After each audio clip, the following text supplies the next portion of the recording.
안녕하세요. KCN 뉴스 정다은입니다.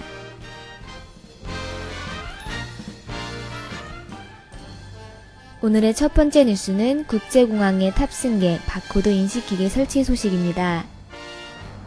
니노이 아키노 국제공항 나이아에서 국제선을 이용한 탑승객들은 바코드 인식기계의 설치로 탑승 수속을 훨씬 수월히 할 수 있게 될 것이라고 합니다. 이 바코드 인식기계는 이번 수요일에 터미널 1, 2에 설치될 예정이라고 합니다. 나이아를 관리하는 마닐라 국제공항 당국은 탑승 수속을 수월히 하는 바코드 인식 기기를 설치함으로써 싱가폴, 홍콩, 마카오, 괌 등의 세계적인 공항들과 니노이 아키노 국제공항이 어깨를 나란히 할 것으로 기대하고 있습니다. 마닐라 국제공항 매니저 알폰소 쿠시 씨는 나이아의 탑승 수속을 더욱 편리하고 효과적인 방법으로 향상시키는 것이 목표라고 밝혔습니다. 또한 그는 앞으로 매년 400만 명의 탑승객들이 터미널 1을 이용할 것이며 160만 명이 터미널 2를 이용할 것이라고 전했습니다. 탑승객들은 터미널 1의 85개 체크인 카운터와 15개의 보딩 게이트, 그리고 터미널 2의 40개의 체크인 카운터와 15개의 보딩 게이트를 이용할 수 있을 것이라고 합니다. 마지막으로 알폰소 씨는 바코드 기계의 설치가 탑승객들의 불편을 최소화하고 공항의 체계를 갖추게 할 것이라고 하였습니다.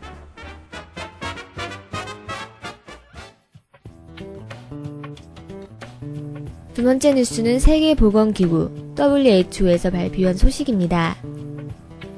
WHO는 필리핀이 태국을 제치고 H1N1 바이러스 감염자가 가장 많은 동남아시아 국가가 되었다고 어제 발표하였습니다. 태국은 H1N1 바이러스 감염 사례가 1414건 리포트되었고 필리핀은 6월 27일 이미 1709건이 리포트되었다고 합니다.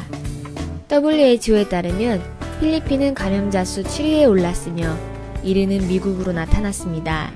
미국 다음으로는 멕시코, 캐나다, 영국, 칠레, 호주, 필리핀, 아르헨티나, 중국, 태국, 그리고 일본 순입니다. 전 세계적으로 77,201건의 감염 사례가 있었으며 이 중 332명이 사망하였습니다.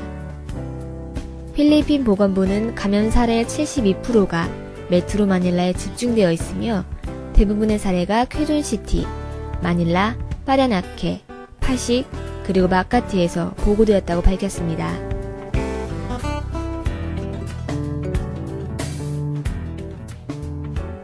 다음으로 필리핀 학생들에 대한 소식입니다. 상원의원 프란시스 에스쿠데로 씨는 초등학교와 중학교의 높은 자퇴율에 놀라움을 표시하는 동시에 걱정을 표명했습니다. 그는 유엔의 밀레니엄 계획을 토대로 2015년까지 더 많은 학생들을 졸업시켜야 한다고 하였습니다.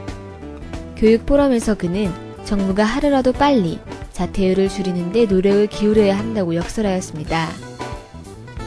에스쿠데로 씨는 2000년 발표되었던 UN 리포트를 인용하여 1960년 이후 자퇴율이 줄기는커녕 28%에서 34%로 높아졌다고 발표했습니다. 그는 100명의 1학년 학생 중 86명만이 2학년으로 올라갔고 78명이 4학년, 67명이 6학년, 그리고 오직 65명만이 6년 초등학교 과정을 이수한다고 하였습니다. 또한 초등학교를 졸업한 65명 중 58명만이 고등학교에 입학하며 이 중 45명만이 졸업을 한다고 덧붙였습니다. 그는 마지막으로 교육의 평등을 추구하는 데 있어 중요한 요소이므로 다음 정권은 교육의 빈부차를 줄이고 국가 재정의 20%를 교육에 투자해야 한다고 하였습니다.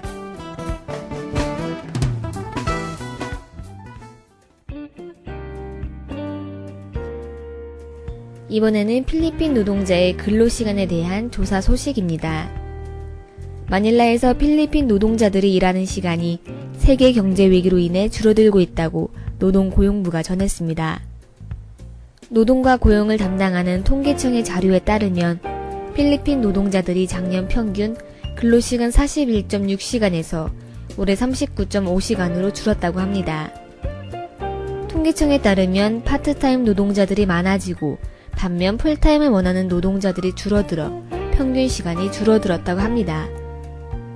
파트타임 노동자들은 19.9%가 증가하여 총 237만 명이 되었고, 그에 반면 풀타임 노동자들은 지난해에 비해 거의 100만 명이 줄었다고 지적했습니다.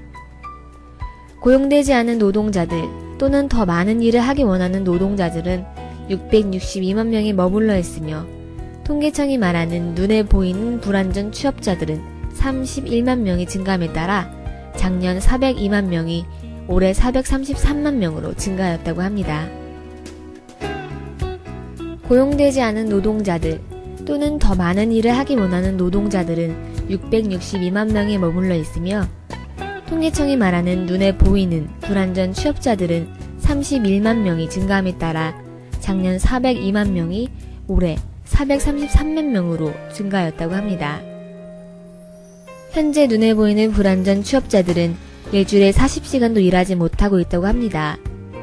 일하는 시간은 줄고 있지만 통계청에 의하면 필리핀의 직업 상황은 점점 나아지고 있다고 합니다.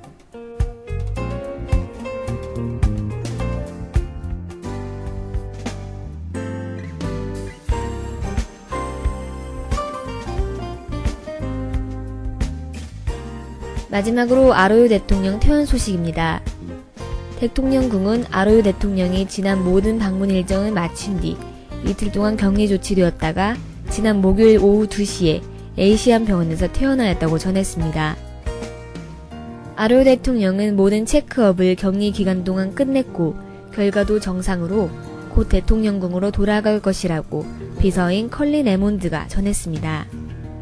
아로요 대통령은 지난 화요일 저녁 13일간의 일본, 브라질, 콜롬비아, 홍콩에서의 여행 후 개인 격리를 위하여 병원에 입원했었습니다.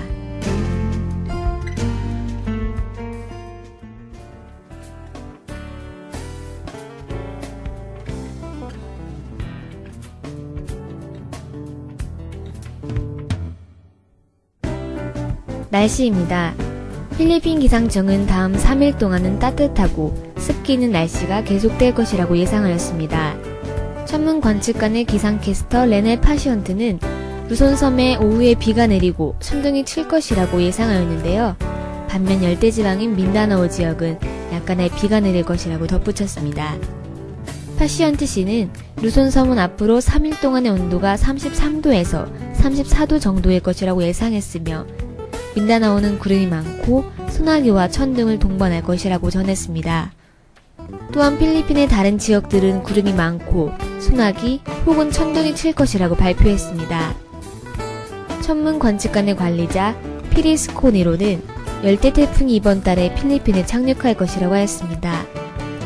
천문 관측관에 따르면 이번 7월 달은 비가 가장 많이 오며 태풍 또한 동반되는 시기라고 합니다.